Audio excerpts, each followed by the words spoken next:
E não se esqueça de se inscrever aqui no canal dos sócios. E também curtir esse vídeo para não precisar te xingar. O que vocês acham que não pode faltar na carteira de um investidor pensando no próximo governo? Aquilo que deve ser beneficiado. Por exemplo, vocês comprariam o setor de educação nessa expectativa de novo FIES? Começar? Não só isso, eu quero todos os nomes, tá, gente? Tá. Eu quero saber qual é a nova Magalu da fase boa. Ah, entendi. A Magalu, né? Essa é a será que expectativa é? do pessoal. O pessoal tá aqui pra saber quem é a Magalu de 2016 até 2020, não Entendi. depois. Lembrando que a gente tá falando sobre várias questões e a chance da gente levar um soco na cara é muito grande. Tipo, a gente tá falando tudo isso aqui, aí semana que vem o Putin joga uma bomba nuclear na Ucrânia. Porra, os caras que erraram animador, hein? tudo. Porra, assisti o podcast, perdi tempo. Os caras erraram tudo, não entendem nada de economia. Não, sim, é a mesma coisa. Todas as previsões que foram feitas no final de 2019, econômicas, foram rasgadas, porque veio a maior pandemia em 100 anos. Sim. Então, muitas vezes você pensa uma coisa que só vale se as outras variáveis estão ali certinhas, né? Eu acho que o que não pode faltar numa carteira, dividir em duas partes, Brasil e exterior, acho que isso já ficou muito claro, né? O brasileiro teve acesso a investimentos no exterior nos últimos anos. Você pega 10, 15 anos, ou 20 e poucos anos, quando eu comecei a investir, só o cara multimilionário tinha acesso a investimento no exterior, ouro, prata. Isso era um negócio... Se você entrasse no banco e falasse, olha, eu tenho aqui R$1.000, quero investir no exterior, o gerente chamava o segurança para te tirar. Né? Só o cara com 1 milhão, 2 milhões, 3 milhões tinha acesso. Hoje é muito simples. Então, eu acho que o mínimo é a pessoa pensar no exterior para fugir um pouco desse risco Brasil. É só olhar a Argentina, que de uma hora para outra limitou em $200 o investimento no exterior. Então, acho que você tem que fazer isso o quanto antes.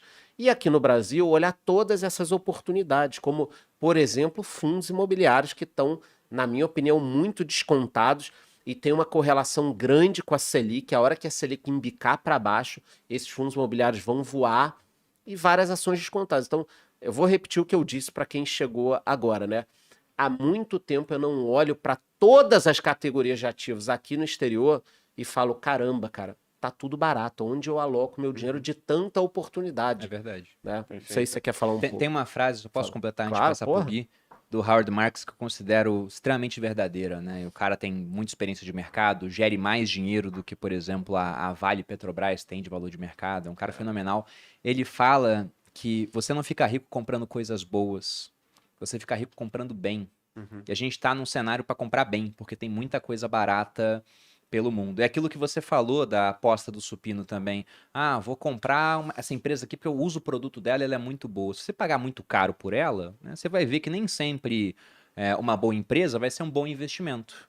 Né? O Howard Marks ele ficou famoso por comprar empresas e dívidas de empresas extremamente estressadas, quase quebrando. E teve uma vez que ele foi dar uma entrevista. A repórter falou, nossa, como é que você tem coragem de comprar uma empresa que tá para quebrar? E ele falou, seguradoras são alguns dos negócios mais conservadores do mundo, mas eles vendem seguros de vida para pessoas que um dia irão morrer. Como eles têm coragem? É preço, pô. É preço. Né? Então, preço diz muita coisa. A gente tá no momento realmente de preços bons. Mas fala aí, Gui. Então, eu acho que o foco principal que eu vou até falar que é o que o brasileiro ou a brasileira tem desalinhado com a carteira.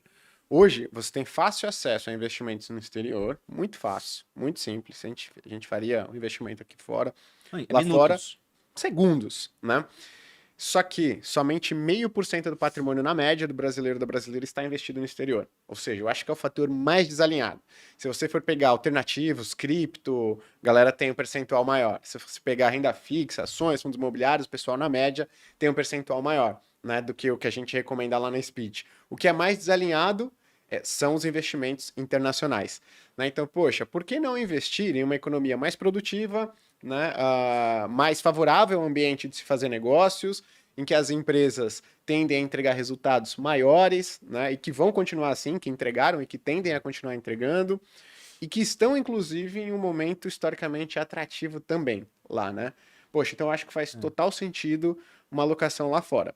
E, né, até detalhe, por que eu acho que o investimento internacional no Brasil, ele sempre vai ser muito bom?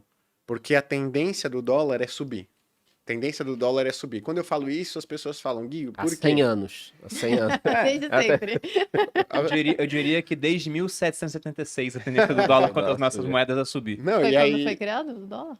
O dólar, na verdade, ele existe até antes da independência americana. Ele era uma unidade de peso em prata. É que depois da independência, o Congresso foi, discutiu e reconheceu o dólar como moeda. Mas Tá. ele é anterior. Ele não foi inventado pelo governo, ele foi só assumido.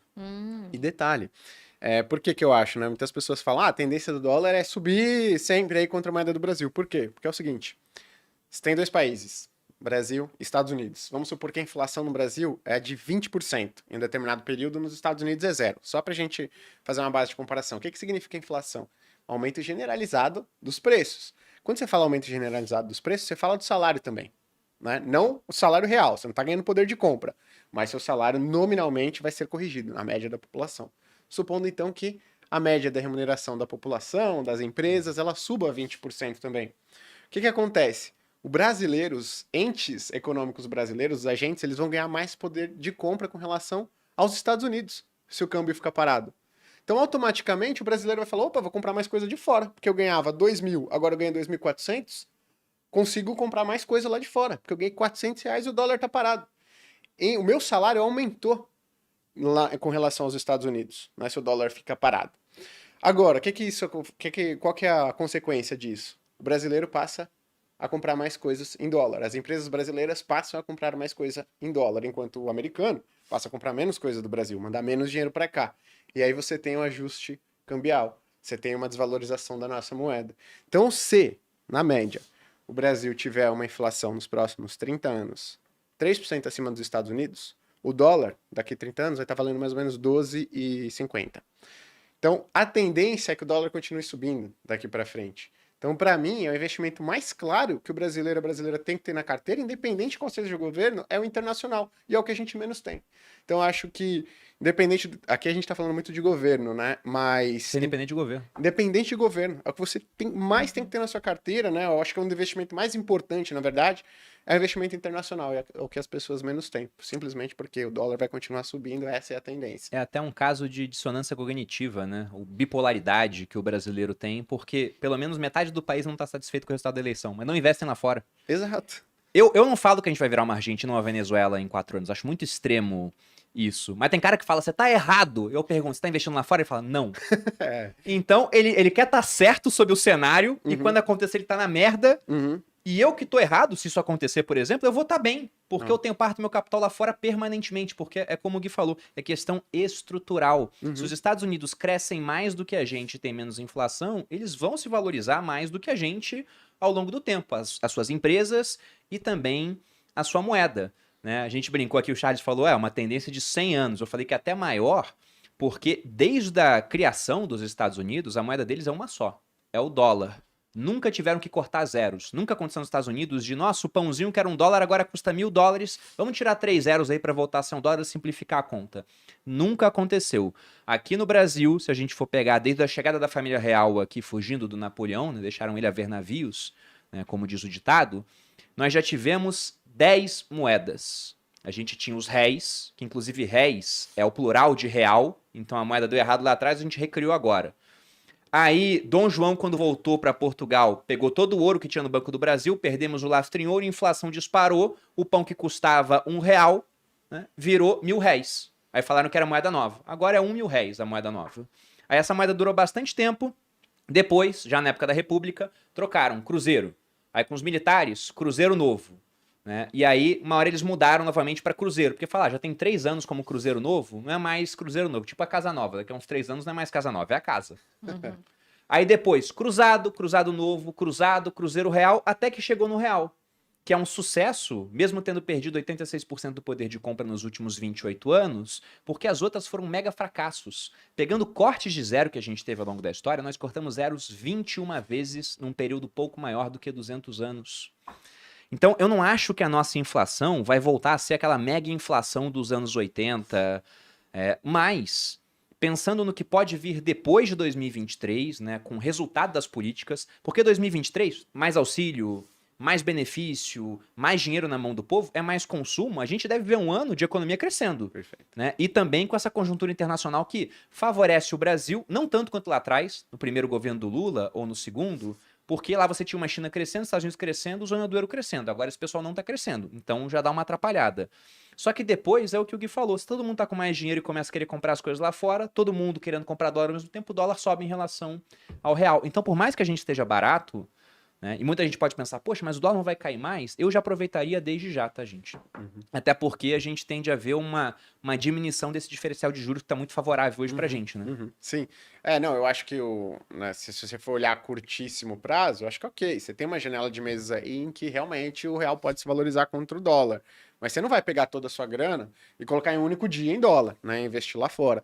Então você vai fazendo isso de maneira gradual. Então a chance de você sair na foto, né? Que as pessoas têm medo de sair na foto lá. Comprar na máxima, o negócio continuar caindo e tudo mais. Se você faz isso de maneira gradual, acho que é a melhor atitude que você pode tomar aí, né? Para ajustar seus investimentos com economias desenvolvidas e que tendem a continuar crescendo, né? Então, poxa, uma maneira muito fácil é ir lá no seu home broker e comprar IVVB11. Eu peguei essa época que o Bruno falou de cortar zero, de nota. Você tinha nota em casa e de repente a nota mudava o valor. Tinha carimbo Só no do carimbo banco. algumas. Puta, era um negócio que não parava. Então o Plano Real deu certo nesse aspecto. E uma curiosidade pra galera, tá? Antes do Plano Real, os anúncios de apartamentos, carros, tudo isso Dólar. no jornal eram em dólar. Você ia visitar um apartamento para comprar, ou você queria comprar um carro, A era Argentina X hoje é mil dólares para você comprar. Só que é difícil no imaginário das pessoas pensar que isso possa acontecer com o Brasil. Eu também acho que o Brasil é diferente da Argentina e da Venezuela. É muito grande, tem muitas forças políticas. Essas pessoas na rua mostram isso. Apesar do Lula ter ganho, o Lula ganhou e tal, não sei o quê. O Bolsonaro sai enfraquecido. Cuidado, porque o Lula não saiu forte. Ele ganhou com 58 milhões de votos. Mas e os votos que ele não teve? Quantos votos ele não teve? As pessoas não estão fazendo essa conta. O Senado, a Câmara. Então tem que tomar muito cuidado com isso. No curto prazo, também não acho que o Brasil possa virar uma Argentina, uma Venezuela. E sobre os setores que você perguntou, provavelmente o Lula vai tentar jogar dinheiro na economia para dar um boom, para dar aquele ânimo no primeiro ano de mandato, né? Isso beneficiaria quem? Varejo, construção, Minha Casa Minha Vida voltando, e educação. Qual o grande problema da construção? Aí você vai bater de frente com juro alto. Então, todos os mercados podem se beneficiar com a queda da Selic. Porque quando você pega, por exemplo, varejista, Via Varejo, Magalu, Americanas, só as despesas financeiras dessas varejistas foram de 1 bilhão e 600 no último balanço. Porque a Selic cara pesa para muitas empresas carregarem as dívidas. Então, não é só o que o Lula vai injetar de dinheiro na economia. Eu acho que a Bolsa, isso vai acontecer. Bolsa e fundos imobiliários vão ter uma alta muito expressiva quando a Selic baixar. Esse impacto da Selic ele é muito grande. Talvez ele seja maior do que qualquer medida governamental. O grande problema é que se o governo errar na medida, a inflação sobe e ele não pode baixar a Selic. Então, cara, o cobertor é curto e normalmente os governos fazem merda. Se o governo não fizesse nenhuma merda agora, nenhuma, não fizesse nenhuma, a inflação baixaria, a Selic poderia baixar e todos os ativos iam se valorizar. Só que esperar que o governo não faça nada errado é muita inocência, né? Não sei se você quer falar, mas essa relação Selic e ativos, ela é um negócio assim. Não, Não. eu concordo. Acho que os setores que são aí os mais, digamos assim, consenso, né? Educação, varejo e Construção. imobiliário, né? Construção.